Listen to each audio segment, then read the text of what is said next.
அன்பானவர்களே, அனுதினமும் கிறிஸ்துவுடன் தியான வேலைக்கு உங்களை அன்புடன் அழைக்கிறோம். இன்றைய தியானத்திற்கான வேத வாசிப்பு உபாகமம் 10ஆம் அதிகாரம் வசனங்கள் 12 முதல் 22 வரை. தியானத்திற்கான தலைப்பு, அவருக்கு பயந்திரு. இப்பொழுதும் இஸ்ரவேலே, நீ உன் தேவனாகிய கர்த்தருக்கு பயந்து அவர் வழிகளில் எல்லாம் நடந்து. உபாகமம் 10:12.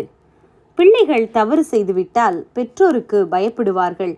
காரணம், அவர்கள் தண்டிப்பார்கள் அல்லது சத்தம் போடுவார்கள் என்பதாலேயே.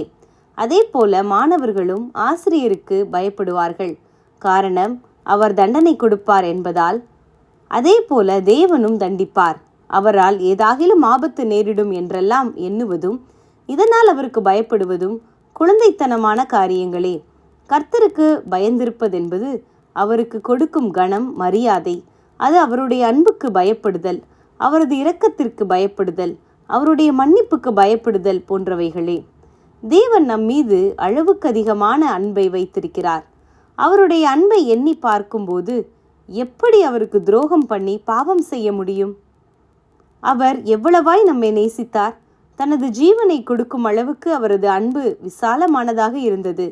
அவர் நம் மீது காட்டிய இரக்கம், கிருபை அதற்கு ஈடு இணையே இல்லை என்னலாம். அவரது மன்னிப்பு முடிவற்றது. அவர் மீண்டும் மீண்டும் நம்மை மன்னித்து தம்முடையவர்களாய் ஏற்றுக்கொள்ள ஆயத்தமுள்ளவராய் இருக்கிறார். இப்படிப்பட்ட ஆண்டவருக்கு பயந்திருப்பது என்பது அவரது குணாதிசயத்திற்கு மதிப்பு கொடுத்து கவனமாய் நடந்து கொள்ளுதலையே குறிக்கும். மற்றபடி அவருக்கு பயந்து நடுங்கி வாழுவதல்ல.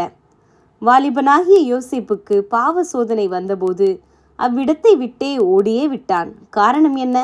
அவன் தேவனுக்கு பயந்தவனாய் இருந்தபடியால் அவருக்கு துரோகம் செய்ய துணியாதவனாய் அவ்விடத்தை விட்டே போனான். தாவீதுக்கு சவுலை கொல்லும்படிக்கான சந்தர்ப்பம் கிடைத்த போதும் அவன் தேவனுக்கு பயந்தவனாக, கர்த்தர் அபிஷேகம் பண்ணினவர் மேல் என் கையை போட மாட்டேன் என்று சொல்லி தன்னை கொலை செய்ய தேடி திரிந்த சவுலை கொல்லாதே விட்டான். இப்படியாகவே பல தேவனுடைய மனுஷரின் வாழ்வில் தேவனுக்கு பயப்படும் பயம் என்பது வெளிப்பட்டுள்ளது. நாமும் தேவனுக்கு பயந்து தீமையை விட்டு விலகுவோம். அவருக்கு உண்மையுள்ளவர்களாய் வாழுவோம். அவருடைய கட்டளைகளை பயத்தோடே கடைபிடிப்போம். தீமையை வெறுப்பதே கர்த்தருக்கு பயப்படும் பயம். நீதிமொழிகள் 8:13. ஜெபம் செய்வோமா? கர்த்தாவே, தீமையை விட்டு விலகி எங்களது உள்வாழ்விலும் வெளிவாழ்விலும் பரிசுத்தத்தை காத்துக்கொள்ள உமதாவியால் எங்களை நிரப்பும். ஆமேன்.